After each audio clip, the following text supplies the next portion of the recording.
It seems like everything has been said about the Leaving Neverland documentary. Of course, it's difficult to ignore the reports of Wade Robson and James Safechuck, but on the other hand, numerous inaccuracies pointed out in the HBO documentary made people stop believing in these stories. Still, there's no end to the comments from both sides, and the battle between the faithful fans and the accusers of the King of Pop continues.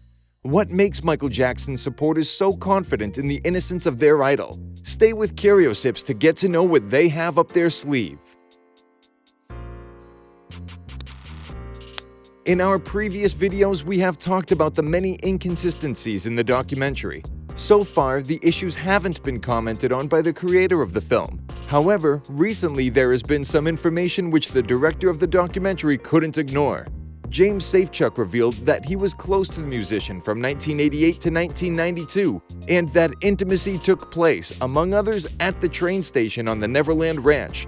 Meanwhile, Michael Jackson's biographer, Mike Smallcombe, notes that the station was built in 1993 and opened a year later. This is one of the pieces of information suggesting obvious inaccuracies of the film.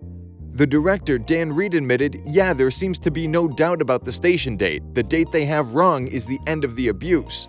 In the meantime, it caused even bigger discussion.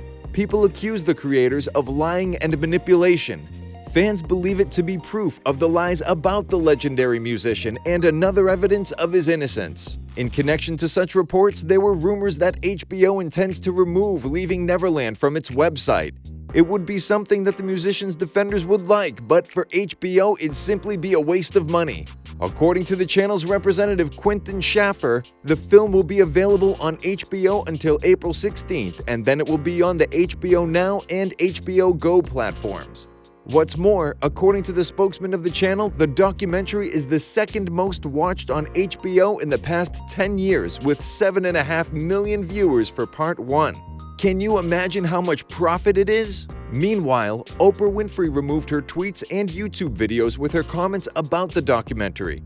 The influential journalist in March interviewed the director and main characters of Leaving Neverland.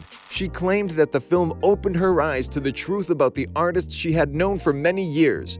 Meanwhile, at the beginning of April, in the program The Daily Show, she admitted that after the publication of that interview, she hadn't faced as much hate response since the episode in which Ellen DeGeneres revealed her orientation. The star admitted that during her career, 217 episodes were devoted to harassment. From the very beginning, she wanted people to understand that it's not about a specific person, but about the way in which people are abused. Fans, however, believe that Oprah Winfrey is trying to defend herself and stop negative comments because she has just signed a contract to create her own programs for Apple. Does it mean she has to forget about this case to earn money? From the very beginning, Michael Jackson has been fiercely defended not only by fans but also by people who were close to him. In addition to lawsuits and claims for multi-million damages for defamation from the film, they recently published their own documentary on these events. Neverland Firsthand, investigating the Michael Jackson documentary, is half an hour long and was published on YouTube. In it, Michael's nephew and niece, Taj and Brandy Jackson, and Brad Sundberg, a friend of the singer, undermine the reliability of the two accusers from the HBO documentary.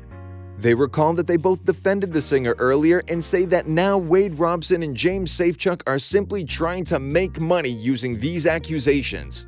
Because even if, as they say, they didn't get paid for the film, they can, after all, give paid interviews and in the future write memoirs. The narrator of the movie, Liam McEwen, a journalist known for interviewing celebrities, not only talks to his guests but also cites the documents about Robson's financial crisis and reports of his nervous breakdown, suggesting once again that Leaving Neverland was all about money.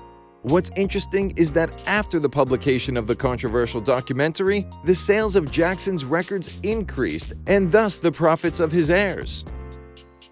Do you think the accusers are seeking justice and truth, or do they only want money? Who actually made money on it? We'll be glad to read your comments, and don't forget to subscribe to our channel to become a part of our Curiosips community. See you later.